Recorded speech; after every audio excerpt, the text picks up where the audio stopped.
Hello and welcome to a brand new episode of Smart Money. Now, in the recent past, we've seen a significant uptick in investor interest in gold exchange traded funds, or ETFs as we call it. In the month of August alone, gold ETFs have witnessed the highest inflows in the last 16 months. The question we're asking today, is it time now to invest in the yellow metal? As we know, gold ETFs function as electronic representations of physical gold stored electronically in a demat account. Now, these ETFs are listed on the stock exchanges, providing real-time price updates. The biggest benefits of gold ETFs are liquidity, there's no exit load, diversification in your portfolio, and easy trading. Today, Ghazal Jain, Fund Manager, Alternative Investment at Quantum AMC, joins us now to talk more about that. Ghazal, thanks a lot for joining us. I want to start with, just to set the tone, right, of the interview. July and August were big months in terms of gold ETF investments. What is the outlook and what is the reason for which this investments are happening? Inflows into the gold ETF category over the last year or so have been subdued, and that was mostly because the US Federal Reserve had embarked on a monetary policy tightening, which had really reduced interest in gold for investors. But over the last few months, like you mentioned, we have seen some steady inflows, and that is despite domestic equity markets being so robust. I think it's very prudent of investors, because while the domestic growth story looks promising and the domestic macros are supportive of growth, domestic equity markets are not immune to external economic shocks. I mean, there's so much uncertainty related to growth and inflation globally. So I think investors coming into gold at this stage is very prudent. And looking ahead, I would say that now we are approaching the end to the monetary policy tightening by the Fed, and that has kind of really improved the prospects for gold going forward, and hence we think this momentum in gold ETF inflows that we've been seeing, that should continue for the rest of the year. Okay, so let's talk about a couple of things, right? Whether it's the US Treasury yields and the US dollar, both of which are the nemesis of gold, right?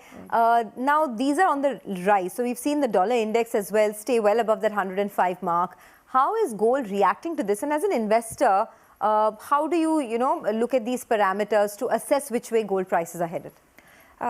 So usually US Treasury yields, they see an uptick when there is either an uptick in inflation expectations in the US, or there is an interest rate hike by the Federal Reserve. Of late, that is not what is really driving US Treasury yields, because that is usually bearish for gold. But in the recent past, this uptick in US Treasury yields is a lot to do with the fiscal situation in the US. With interest rates at such elevated levels, and US government elections coming up next year, and the spending programs of the Biden administration, there is a sense in the markets that the supply of US government debt is going to going forward exceed the demand. And if we talk about the demand, what's really impacting it? The US Federal Reserve is one of the largest buyers of US government debt. And as we know, they have been unwinding their balance sheet for the last year and a half. So that sort of demand has, moved out of the market. Also, external buyers like China and Saudi Arabia, I think in their agenda towards de-dollarization or reducing their reliance on the dollar, they have also been reducing their US Treasury holdings. So we have this very unique situation where US government debt supply is expected to be higher than the demand, and that has been putting like a downward pressure on US Treasury bond prices and an upward pressure on US yields, and that is not exactly bearish for gold. In fact, it is supportive of gold investment, because it shows that markets are concerned about the unsustainability of US debt levels, and that should actually divert flows into havens like gold. So I have a counter argument to that. Sure. The expectations from the Fed Reserve's September 20th meet is that there would be perhaps maybe a pause, and there could, or maybe a small rate hike, but there could also be an indication of the end of the tightening cycle, right? If that comes through, then from there on, risky assets like equities may sort of surge. In that context, don't you think safe haven like gold may move to the back burner? Sure. So, in the recent months, there has been this Fed pivot narrative that has come into the markets. But if you look at the data, US economy has been showing resilience. US labor markets have been showing resilience. And on the other hand, core inflation numbers in the US have been looking sticky. So we've been seeing that the Fed has actually been pushing back hard against that narrative. They have been giving out really hawkish comments. And so the markets are expecting a status quo or a pause from the Fed in September. But if you see, they have pushed back interest rate cuts to about June of next year.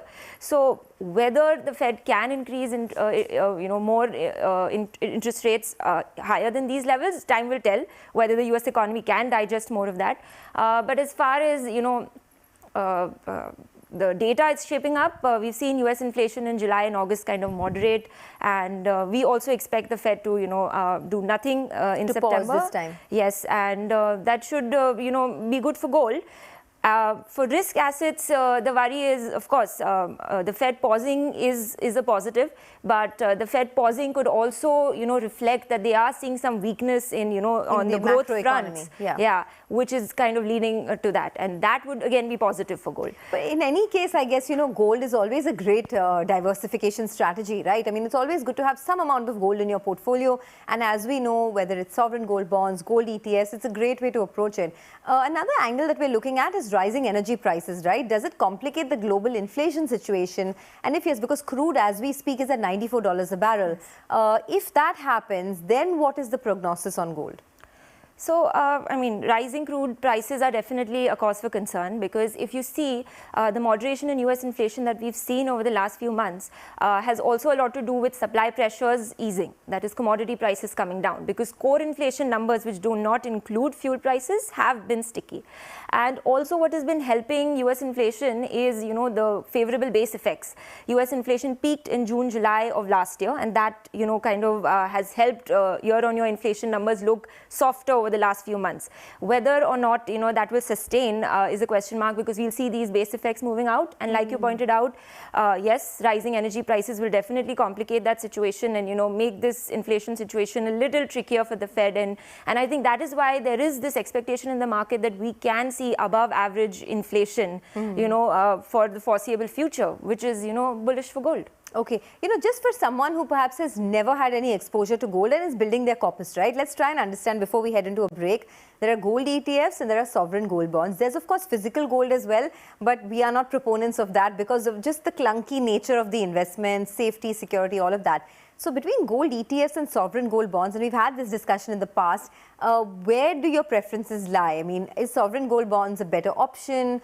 And what is the key difference?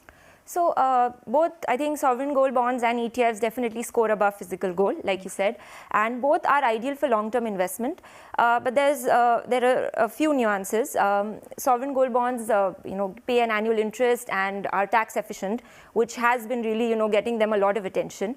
But on the other hand, gold ETFs also have their set of benefits. The number one being that, gold ETFs are physically backed by 24-karat physical gold, and for some, that is kind of important, and that's justified because it's like a safety net also. Right, because gold has always been seen as an asset that is no one's liability, Yes.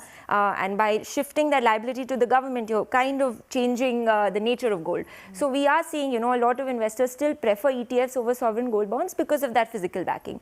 And another thing I think that where, gold ETFs score above sovereign gold bonds is from the portfolio perspective.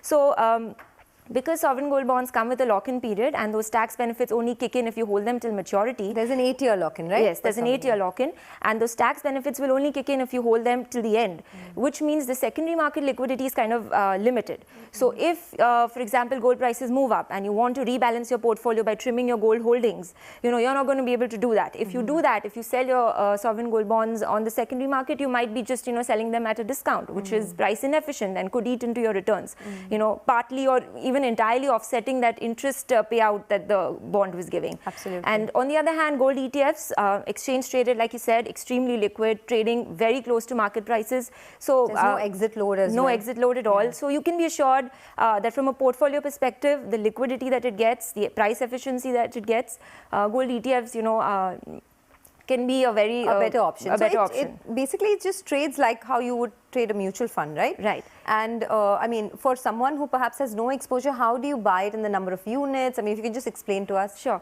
So gold ETF units, they trade on the exchange like shares. Okay. So you can buy even 1 unit of the gold ETF, and 1 unit is approximately equal to 0.01 grams of gold, Okay. which in today's prices is just 60 rupees. So for just 60 rupees, you can start building your exposure to gold.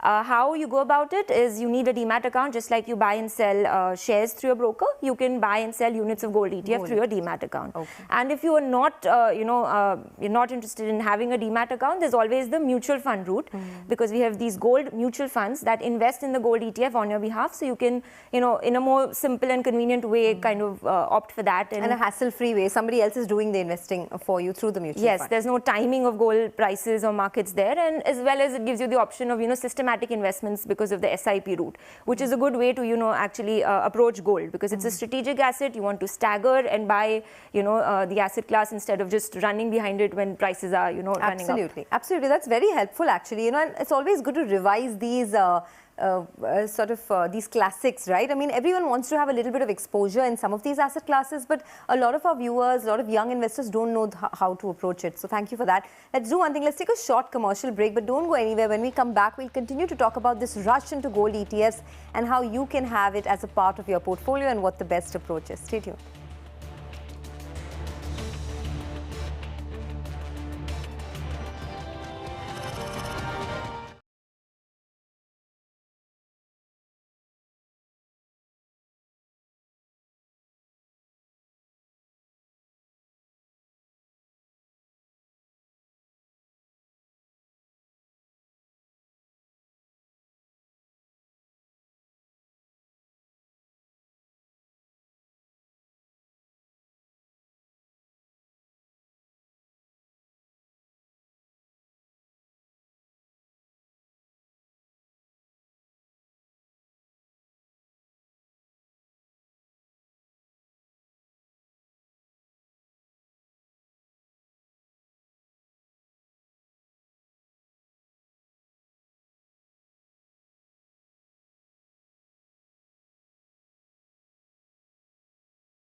Welcome back to Smart Money. One asset class that has got a lot of investments lately is gold ETFs. And Ghazal Jain, fund manager, alternative investment at Quantum AMC, is here to tell us how you should invest into gold ETFs and how you should make it a part of your core portfolio as well.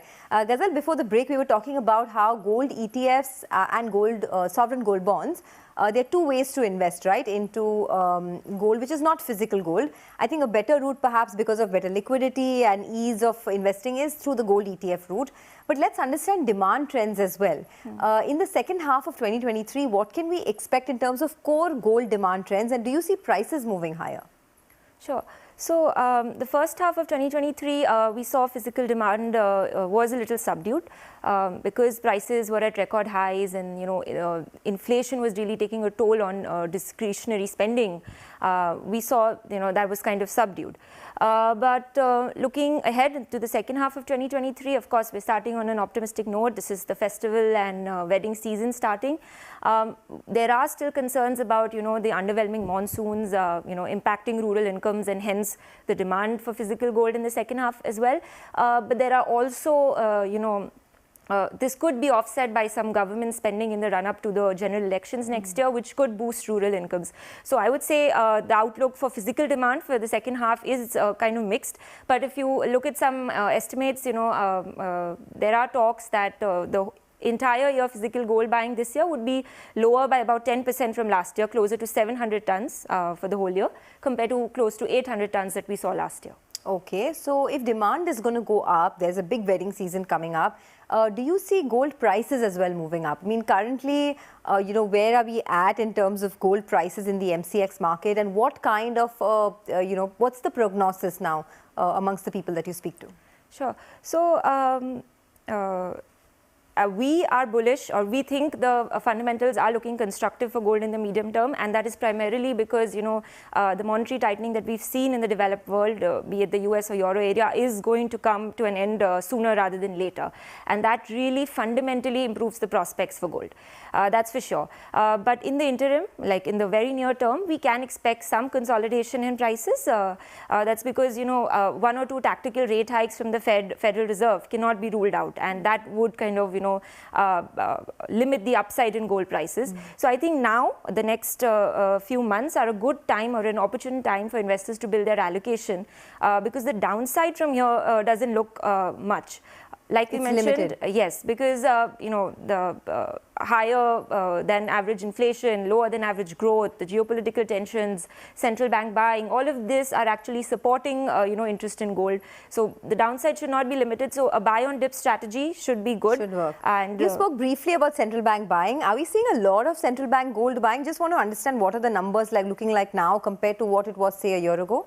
Yeah, so I think last year was a record year for central bank purchases, upwards of 1,000 tons, and an average year for central bank gold buying looks around 500 to 600 tons. So last year was amazing, but that was mostly because the Russia-Ukraine war kind of stirred up risk aversion in the markets, and there was this sense of countries feeling vulnerable to the US weaponizing its currency. So they wanted to diversify away from the US dollar. But this year as well, of course, we don't expect those kind of numbers to come back, like I said. But the first half of the year, up to June, we've seen central banks buy close to 390 tons of gold, which is the highest first half on record. July also, they've bought 55 tons. So looks like this is going to be a second consecutive year of strong central bank buying, and that will be a soft support for gold prices going forward. Okay, so since we do believe that there is, of course, this narrative that gold prices are going to move up higher, gold ETFs are a great way to, sort of allocate money in your portfolio, and now is a good time to buy gold. Are gold ETFs, gold mutual funds, a good way to take exposure? We've, of course, discussed that. You folks at Quantum have a gold fund of fund as well. So tell us, somebody wants to start, is it the best way to take exposure? And if you have, say, 100 rupees, right? I mean, of course, if you're somebody who's young and building your corpus, I assume a large chunk of that will be in equity. But if you had to divide it amongst asset classes, equity, debt, gold, what would the ratio be? Sure. So, gold is such a unique asset class because it has both pro-cyclical and counter-cyclical drivers. So when economic times are not good, we see investment demand for gold increase. And when economic times are good, we see consumption demand for gold increase. So it's so unique, it's so multifaceted that, you know, we always tell our investors to look at it from a strategic point of view. Another thing is that, you know, investors tend to look at gold in isolation, as in they will try to chase returns and time their entries and exits.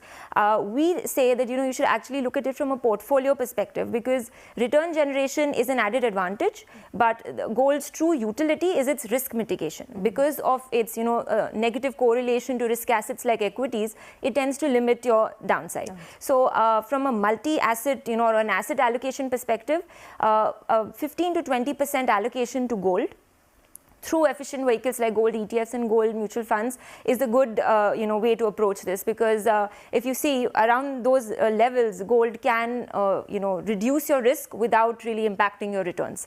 Like you said, equity has to be the major chunk of the portfolio, but a 15 to 20% allocation to gold should be a good way to approach it. Okay, so all of you young folks who are perhaps beginning your career or beginning, you know, your wealth creation journey, a 15 to 20% allocation to gold is always a prudent strategy. What is the role of gold in multi-asset portfolios? So those who do not want to say, you know, open a demat account and invest in gold ETFs directly, there are two ways to go about it in the mutual fund route. There are gold fund of funds, like I mentioned, which invest in the gold ETF on your behalf, which are more convenient. You can just, you know, open a folio like you open in any mutual fund and start investing. And more, and what's better is that you can do it in a staggered way. The other option is multi-asset funds.